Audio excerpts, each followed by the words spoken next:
Bonjour tout le monde, c'est le temps de plonger dans notre sujet. Imaginons, juste un instant, que nos mots en français, ce sont comme des acteurs de théâtre. Et pour jouer un rôle féminin dans nos histoires, eh bien, ils doivent souvent changer de costume. C'est exactement ce qu'on va regarder ensemble aujourd'hui.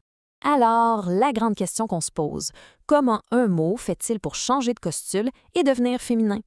Pensons-y comme un gros changement de garde-robe. Pour nos acteurs qui se préparent à jouer notre fameuse légende sur le bord du lac Poenegamook, c'est impossible de monter sur scène avec les mauvais vêtements. Il faut s'habiller de la bonne façon. Commençons avec l'accessoire de base.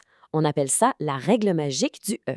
Dans le fond, c'est la façon la plus simple et la plus courante d'habiller un mot au féminin. On prend un habitant de la région, on vient juste ajouter la petite lettre magique E à la fin, puis pouf, ça devient une habitante. C'est pas plus compliqué que de rajouter une belle tuque à son manteau d'hiver.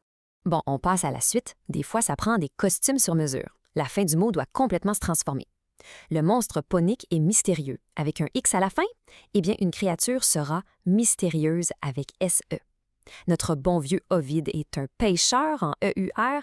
Une femme avec sa canne à pêche sera une pêcheuse en EUSE. Même chose pour un visiteur étranger qui devient une étrangère avec un accent gras et un E. C'est du vrai sur mesure. Mais attention, il y a toujours des petits rebelles. Certains mots décident de changer complètement de déguisement. Par exemple, un homme devient carrément une femme. Le mot change de la tête aux pieds. Et de l'autre côté, on a des mots super têtus qui refusent de changer de costume. Un monstre drôle reste une créature drôle. Le mot s'écrit exactement pareil, on n'ajoute absolument rien. Tout ça nous amène à notre conclusion. Pourquoi prendre le temps d'apprendre tout ça?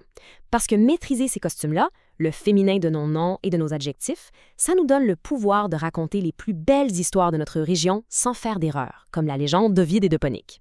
L'important, c'est vraiment d'y aller un mot à la fois. Avec des mots aussi bien habillés, quelle sera la prochaine grande histoire qu'on va raconter?